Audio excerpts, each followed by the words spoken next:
as Salvador Dali would say, it's a life gone wild.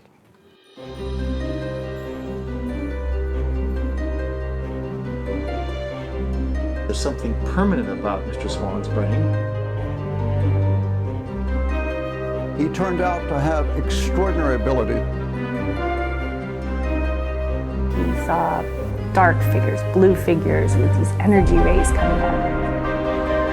Ingo was sitting very casually. You wouldn't even know that he was out of his body.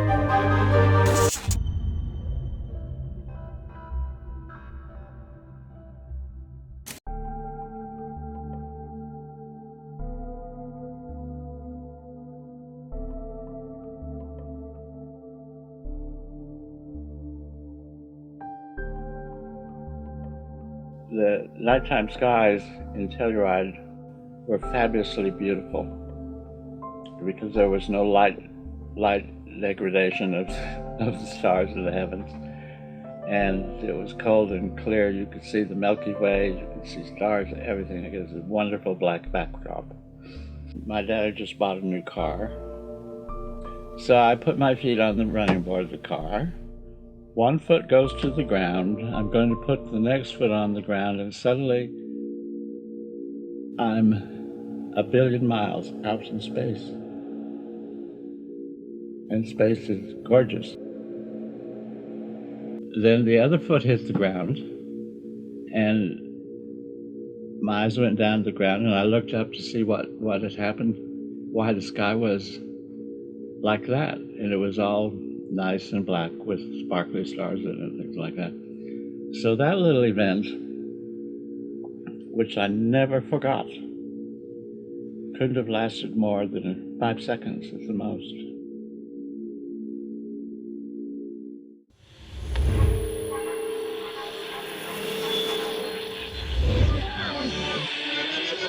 He was somehow able to predict the fire.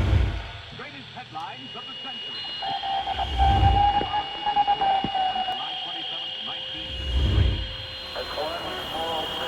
This puzzle is becoming a spider web of intrigue and adventure, but that's no different than how he lived his life.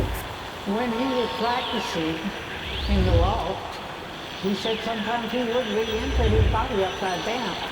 He's an artist, he's a writer.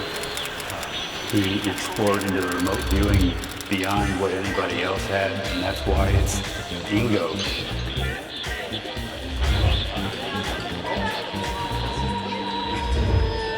I think of Ingo as a Leonardo da Vinci of our age.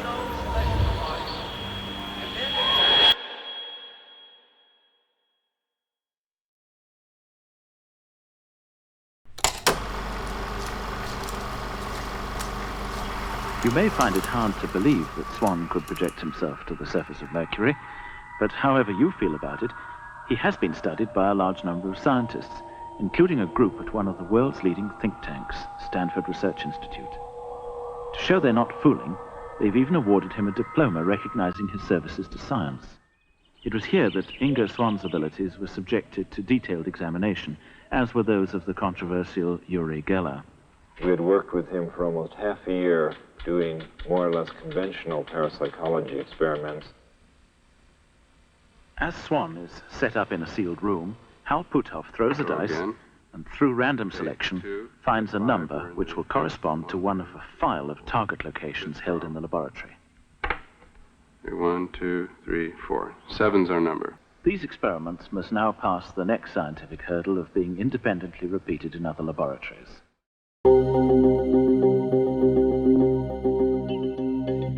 Hello, I'm Peter Ernest, former member of the Central Intelligence Agency, the CIA.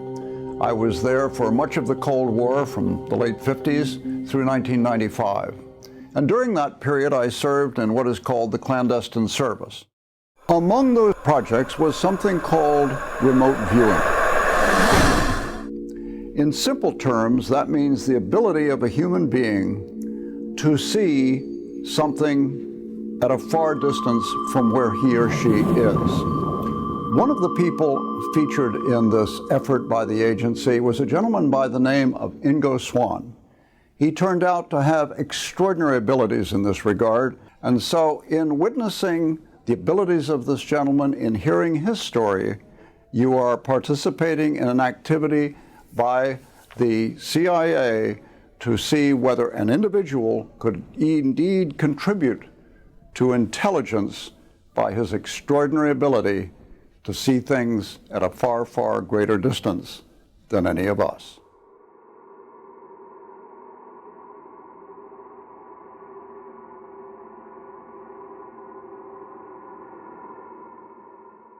Ingo was sitting very casually.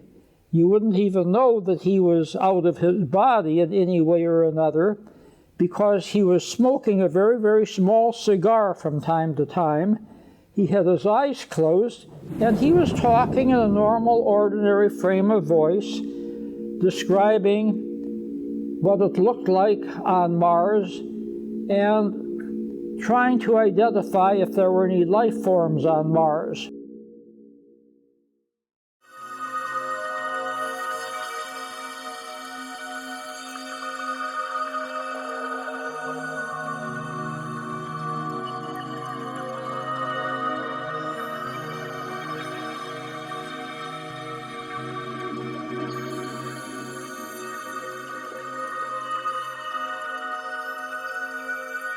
I cannot tell you what a dream come true it is to be able to host the masterpieces of Ingo Swann. Right in the center of our National Museum, we have this collection as if it's part of the spine. Nothing could be more fitting. The people who listen within are the ones who come up and advance all of our lives. They are our evolutionaries. And Ingo was superb.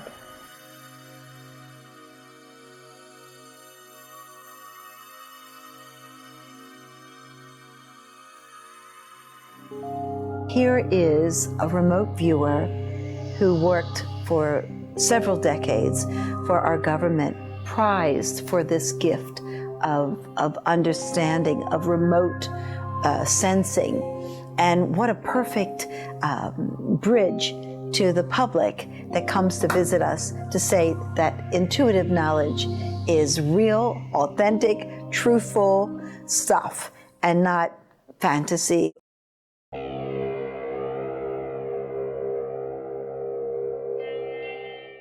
We were doing research with out-of-body experiences, and Ingo said that he could see things at a distance, based on the fact that we understood that we were spiritual beings who owned and operated bodies. We clicked right away.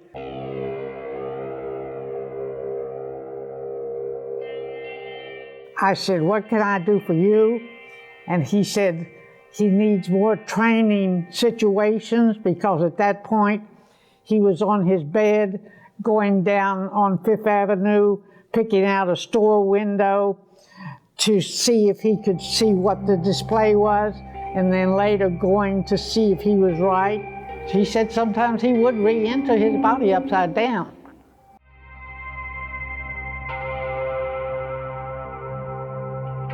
So I said, I can set up a perceptual test for you at a distance. So I said, now what I need is data. So I would like to see what your body is doing when you're at a distance seeing these things.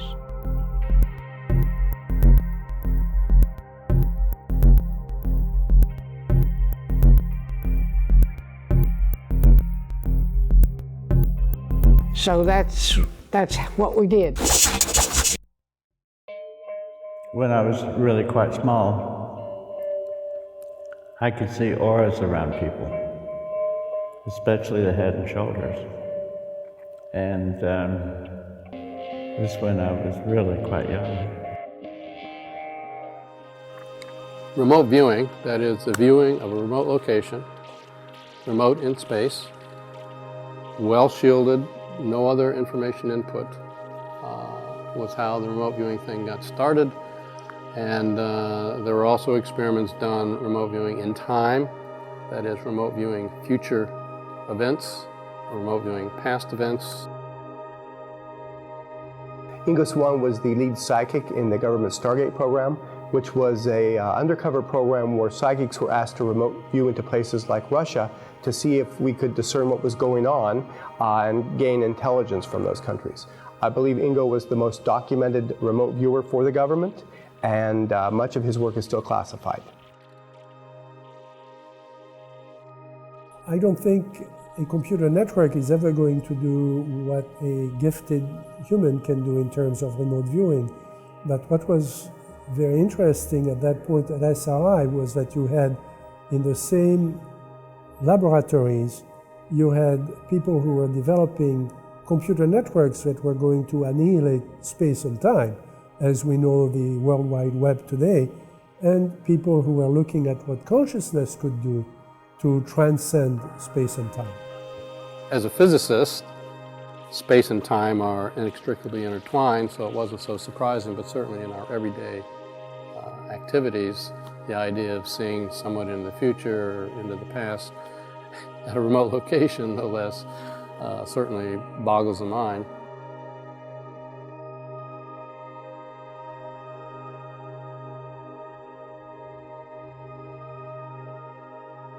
Feet in the air, south gaseous planet, there's the ring, mountains are indicated 30,000 feet.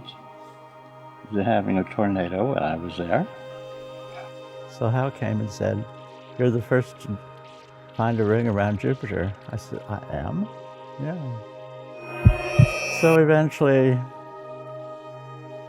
an analysis was made of everything I said, and everything I said was correct. And I have to admit that even after 13 years of having founded the program and then directing it, still, on many occasions, I would go in to set up an experiment, and I'd ask myself, what am I doing here? This can't possibly work. No mechanism we can think of whereby this could possibly work, and it would work. Axelrod, would you like to see a UFO, Ingo? I said, "Oh, yeah." So we got in a mysterious aircraft and flew up to somewhere. When we got to this lake, waiting for the UFO to appear, I said, "How do you know one's going to appear?" "Because we know it." So, of course, I thought we'd see a nice disc coming in from somewhere. But what happened instead was there's sort of a ball of energy that formed over the lake. It sent out purple lightning things. And it grew and grew and grew until a multicolored triangle. I think it was quite large. And it hovered over the lake, and started sucking up the water. Now, I hadn't expected to see anything like that anywhere at any time.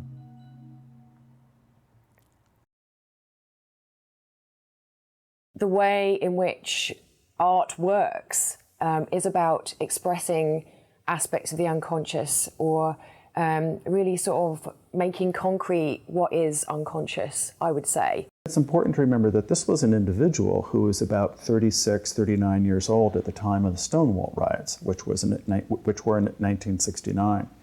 So he is somebody who grew up in a culture in which not everybody was as out as they are today. And the whole gay freedom or gay liberation movement was truly in its nascent stages.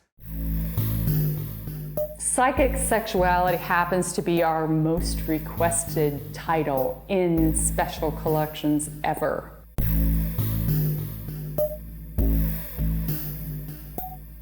Was the work that he was making something that was reflective of what was being suppressed in his own world?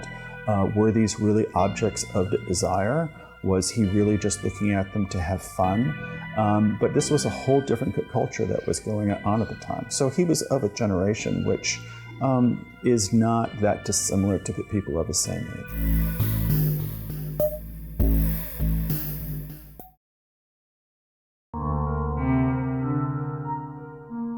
There's something permanent about Mr. Swann's brain, that has always been there. And it may be the nature of his preferences, the nature of the way his brain's organized, the fact he's an artist, we don't know. But we do know that if we imitate the pattern that his brain generates, and we've done this experimentally, I think the unfortunate part is that scientific journals simply don't want to hear it, is that if you duplicate what he does, the average person, while that brain activity is being duplicated, can have very obvious remote viewing. It's kind of fun to go sit at the High Line because Ingo knew Gloria Swanson, he knew some early movie stars, and he knew the Princess Shirazi. And quite often he would entertain them in his 4th floor, and they would sit on these sofas. When I go to the High Line and I see people sitting there with cups of coffee, I have to smile and think, do you even know that you're sitting with Gloria Swanson sat? Ingo is difficult to put into words who he is. He's a gentle soul. He thinks of himself, as I said before, as demanding and hard to get along with. And some people saw him as that, but I never did. And I saw him as a friend, as a mentor, as a colleague in this process. We worked through this process together. And that's who Ingo is to me. Those of us who are blessed enough to have our interactions with Ingo were left with a clue. And now it is our journey to kind of put these clues into this puzzle. And this puzzle is becoming a spider web of intrigue and adventure, but that's no different than how he lived his life. He's an individual. He's a one of a kind. I hate to use the term Renaissance man, but he really is. I think of Ingo as a Leonardo da Vinci of our age.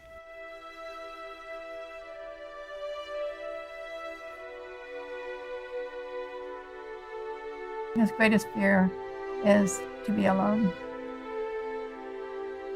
He has so many great abilities that he's far above most humans, and therefore he's almost without peers. And I think that's hard on him because he's a very congenial person.